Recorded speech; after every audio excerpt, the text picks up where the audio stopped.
What's up guys? Nandito na naman po tayo sa ating YouTube channel, Yards Farming. Yan, for today's video nga pala guys, gumawa ko ng under sump. So for ito ay ano lang naman, DIY lang kasi ito, medyo mahirap pa lang gumawa ng under sump. Pero kasi ang ginamit kong sealant, white, medyo makalat. Makalat siya guys. I mean hindi siya magandang tignan kapag makalat. Kung mapapansin nyo yun, kasi yung una kong ginawa, clear kasi yung ginamit ko doon sa pandikit ng sa partition ng So sa ngayon, ito pinag-aralan ko talaga. Medyo mahirap nga lang talaga.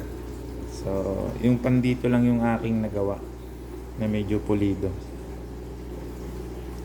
So ito ngayon kadidikit ko pa lang. Ito sobra-sobra. Pero actually lilinisin ko pa yan para kahit pa paano ito sobra to eh. Kasi hindi ko na nakontrol yung sealant. Daliri lang kasi yung gamit natin guys. Tsaka tape. So yung tape minsan kumakayat din. Kailangan pantay na pantay talaga. So ayan oh. Ito na ano ko to, ito hindi masyado. Tsaka ito. Pero lilinisan pa natin yan guys. Ayan.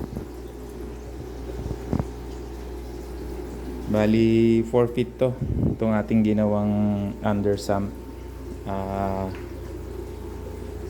In the time na magkaroon tayo ng 100 gallons uli, pwede natin itong gamitin. Pang-abang lang to guys. So ayan oh. May partition niya na ganyan. Ayan. Ito ganyan, ito makakayat din. Kasi ito, huli ko itong kinabit. Yung kabilaang yun. Yan. Mamaya, aanin natin to. Pag natuyo na, pwede na yung tanggalin. Para pumantay yung yung sealant. Kaya, yan lang muna guys ang aking update ngayon. Kasi medyo sobrang busy tayo eh. Medyo marami tayong